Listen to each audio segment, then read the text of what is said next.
श्री श्री दया माता जी, केवल प्रेम, नित्य परिवर्तनशील जगत में आध्यात्मिक जीवन शैली। ये इस पुस्तक का नाम है। योगदा सत्संग सोसाइटी ऑफ इंडिया, यानी कि जो हमारे परमहंस योगानंद जी थे, उससे उनका गहरा संबंध था। जो दया माता जी थी के शब्दों को पढ़ना और सुनना एक ऐसे व्यक्ति से परिचित होना है जो प्रेम में डूबा हुआ है। ठीक है, भेदभाव के प्रत्येक स्तर पर विजय पाता हुआ उनका प्रेम सभी तक पहुंचता है, उन्हें गले से लगाता है। आत्मा की तीव्र लालसा और उसकी ईश्वर में आनंद में परिपूर्णता को सर्वोत्तम अभिव्यक्ति है। अनौपचारिक प्रवचनों की इस पुस्तक में माताजी हमें विस्तृत आध्यात्मिक चेतना के उस प्रदेश की झलक दर्शाती है जहां आत्मा दिव्य प्रेम का अनुभव करती है। जब हम इसमें जानेंगे कि हमें क्या मिलेगा इस दिव्य प्रेम किताब से, पुस्तक से।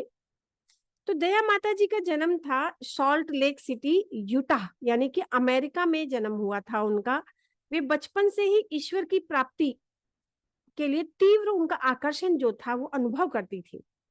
8 वर्ष की आयु में जब उन्होंने स्कूल में भारत के विषय में पहली बार सुना कि इंडिया है ना, तो उन्होंने एक रहस्यमय और आंतरिक जागृति का अनुभव किया। इसके साथ ही उनके अंदर एक दृढ़ विश्वास जागृत हो गया और उस जीवन के परम लक्ष्य को प्राप्त करने की कुंजी भारत के पास थी। यानी कि जो उन्होंने भारत का नाम सुना और आध्यात्मिक रास्ते में उनको आने के लिए, एक जैसे कैसे कहते हैं, भारत का नाम लेके बोलते हैं कि भाई ताजमहल भारत का बहुत प्रसिद्ध है, या रामायण या हमारी महाभारत ये भारत की प्रसिद्ध ग्रंथ हैं हमारे। तो इसी तरह इस बच्ची को जब 8 साल की उम्र में पता चला कि भारत कोई जगह है, तो उसको उस नाम से ही एक जुड़ाव सा हो गया। तो वो धीरे धीरे, जो उस दिन स्कूल बंद होने के बाद में जब वो दौड़ती हुई घर पहुंची, भारत के बारे में पूछा सारा कुछ, तो घर पहुंच के उसने सबसे पहले अपनी माँ से बोला, बड़ी होकर ना मैं कभी विवाह नहीं करूंगी और मैं भारत जाऊंगी। एक बच्ची के भविष्य सूचक उद्गार, यानी कि उनके लक्षण जो देखो। जब दया माता जी 15 वर्ष की थी तब उन्हें भगवत गीता की एक प्रति दी गई थी। उस धर्म ग्रंथ का उन पर गहरा प्रभाव पड़ा और ईश्वर के अपने बच्चों के प्रति उनकी करुणा में प्रेम और हमदर्दों को दर्शाता था। इस ग्रंथ ने उन्हें बताया कि ईश्वर को जाना जा सकता है, उसे पाया जा सकता है। ईश्वर की संतान दिव्य आत्माएं हैं और अपने प्रयास द्वारा आध्यात्मिक जन्म सिद्ध अधिकार अर्थात ईश्वर के साथ अभिन्नता का अनुभव कर सकती हैं। दया माता जी ने संकल्प लिया कि वो कैसे भी किसी भी प्रकार अपने जीवन में ईश्वर की खोज को समर्पित कर देंगी। हर हाल में उनको ईश्वर चाहिए ही चाहिए। विभिन्न धर्म गुरुओं के पास गई और फिर भी उनके हृदय में सदा एक प्रश्न जो था वो चलता ही रहा, उसका जवाब उनको नहीं मिला।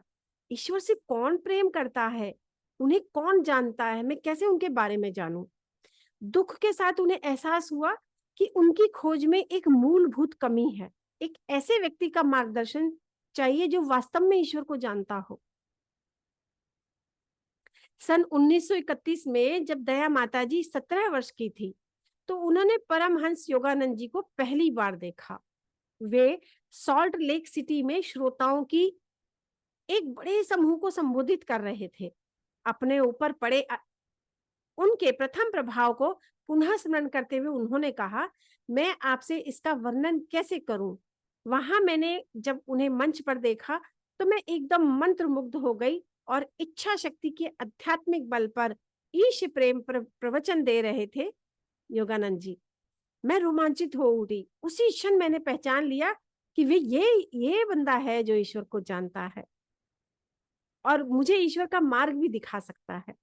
मैंने एकदम संकल्प ले लिया और मैं इन्हीं को फॉलो करने वाली हूँ, यानी कि हिंदी में कहा अनुकरण करूंगी। हजारों की भीड़ में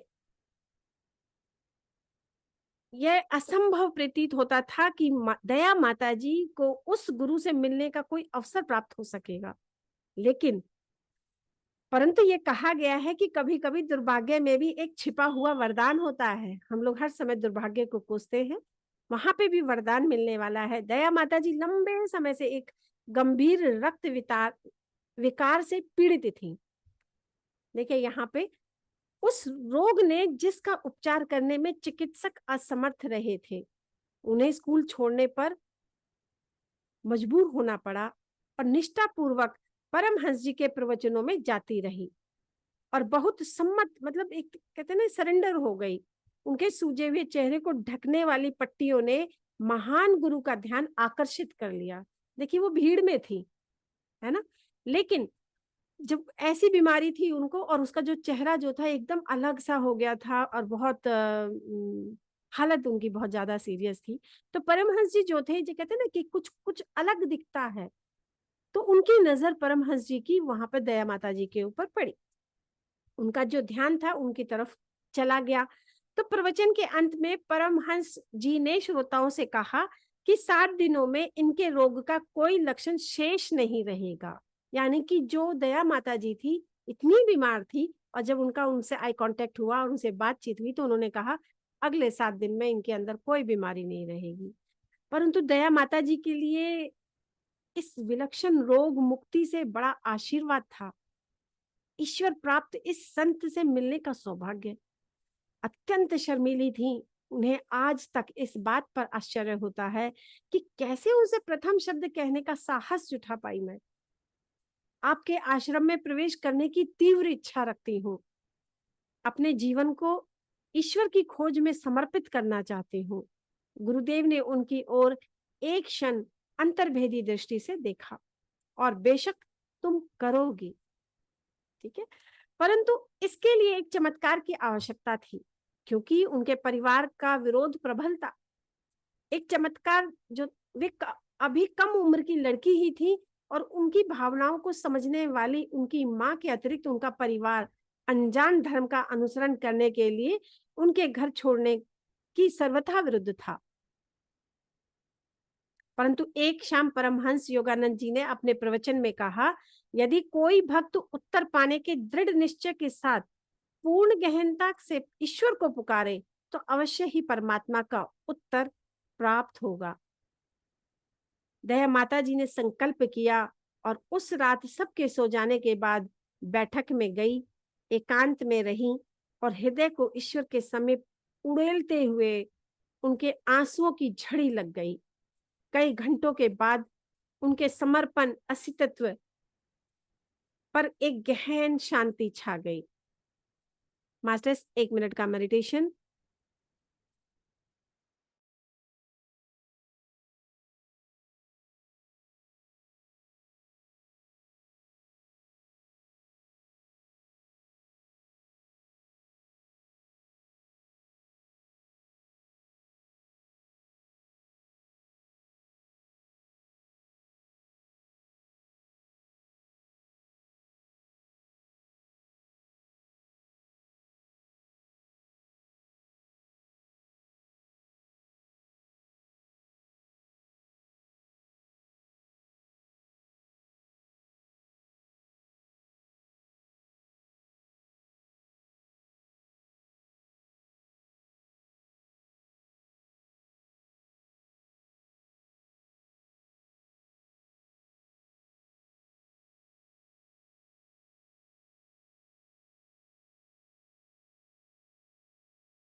हाँ masters 1 minute meditation only.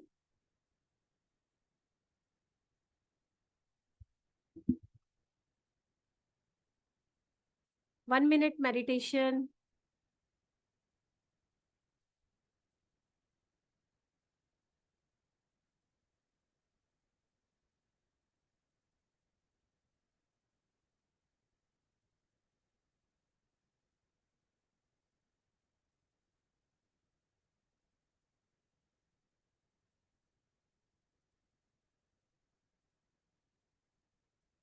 1 minute meditation.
धीरे धीरे चेतना में आएंगे मास्टर्स।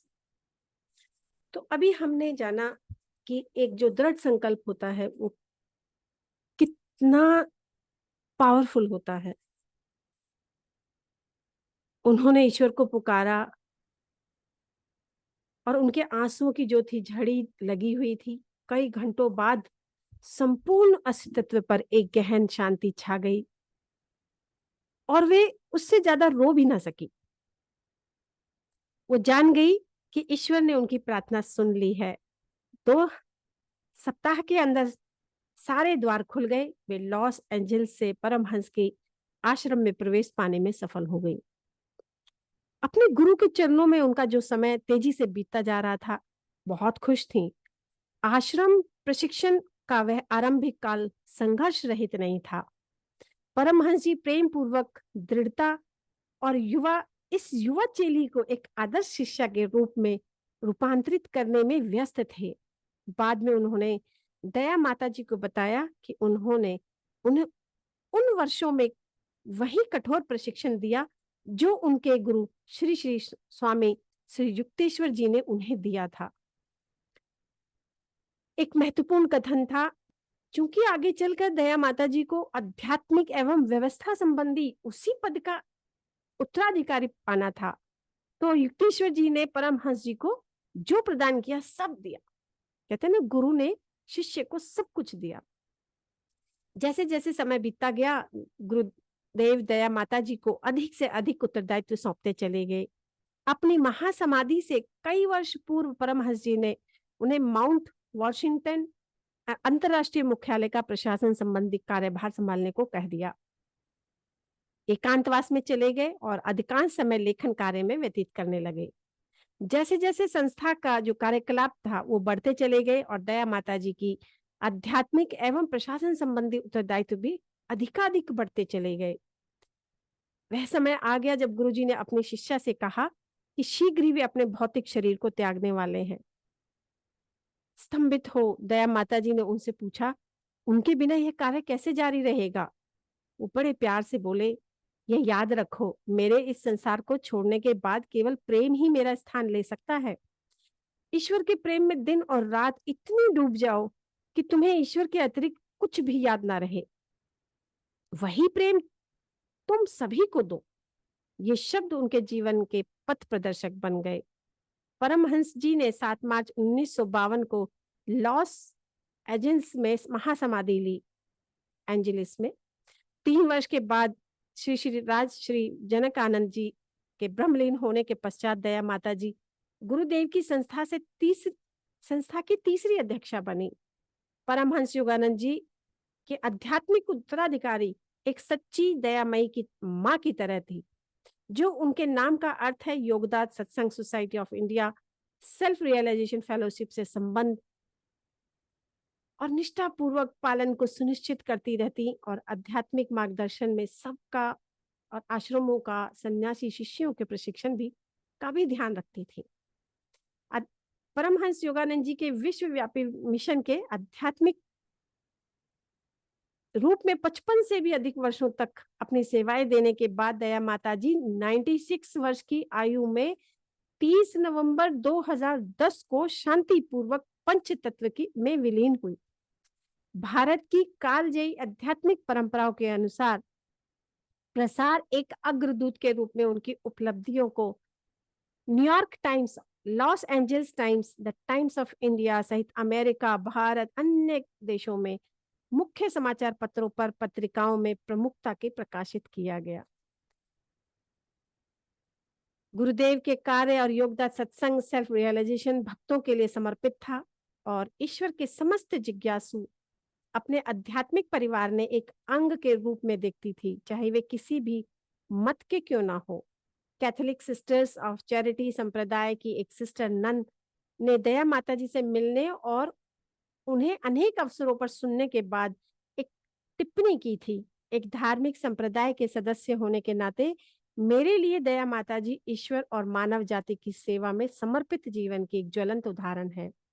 वे मुझे क्राइस्ट के उस महान अग्रदूत जॉन द बैप्टिस्ट की याद दिलाती हैं, जिन्होंने अपने बारे में कहा, संसार रूपी मरुभूमि में मैं एक हताश इंसान की आवाज हूँ।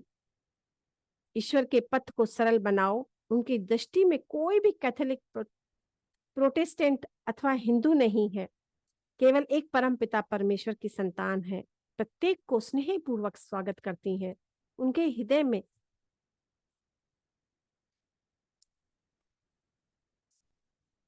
ये उनके बारे में जो प्रस्तावना है बहुत हमारे लिए जानकारी रखती है, हमें लेना है ना, क्योंकि जब तक हम किसी के बारे में पूरा नहीं जानेंगे, फिर वो कुछ भी बता रही है तो हम उनको कैसे स्वीकार करेंगे। उन्होंने बताया, मैं एक ईसाई सन्यासिनी, उनकी अपार दयालुता, उनकी रुचि, उनके द्वारा दिए गए प्रोत्साहन के अनुभव कर चुकी हूँ। सदा उनसे अपनों जैसा व्यवहार मिला। एक सिस्टर होने के नाते मेरा जीवन कैसा होना चाहिए, मेरे लिए सदैव वे इस बात का आदर्श रहेंगी। उनमें ईश्वर की झलक दिखाई देती है, केवल नियम नहीं अपितु ईश्वरीय मार्ग पर चलने की भावना से प्रभावकारी जादुई घटक है और जीवन को रूपांतरित कर देता है। धर्मशास्त्रों में बताए गए सत्य तब तक मात्र शब्द हैं, तब तक वे किसी के विचारों और कार्यों का अंग नहीं बन जाते। केवल प्रेम पुस्तक ईश्वर की खोज के जज्बे को दर्शाती है और सभी आध्यात्मिक साधक, चाहे जीवन में उनकी बाहरी भूमिका क्यों ना हो जाए, तो पुस्तक उनकी आत्मा से बात करती है। तो हम इसका दया माता जी की जो वाणी है, उन्होंने इसमें उन शब्दों को लिखा है। अनुभूति दैदीप्ययान यह दर्शाते हैं कि ईश्वर की खोज एक आनंद में अनुभव है, जिन्हें प्राप्त करना अपने आप में ही आनंद है। तो ये मास्टर्स हम लोग कल से स्वाध्याय करेंगे, थोड़ा सा 5-5 मिनट का हम डेली किया करेंगे, जिससे कि हम ना आगे बढ़ने में जो हमारे छोटे छोटे जो ब्लॉकेजेस होते हैं ना, हम उन्हें खोल पाए। तो आप लोगों ने जाना कैसे दया माता जी ने अपने आप को उन्होंने समर्पित किया था, है ना। बचपन में ही उनको ये पता चल गया था कि मेरा जन्म क्यों हुआ है, मुझे क्या करना है। इसी तरह हमें भी अपने जो आध्यात्मिक प्रगति है उसको आगे बढ़ाना है। Thank you, thank you, thank you.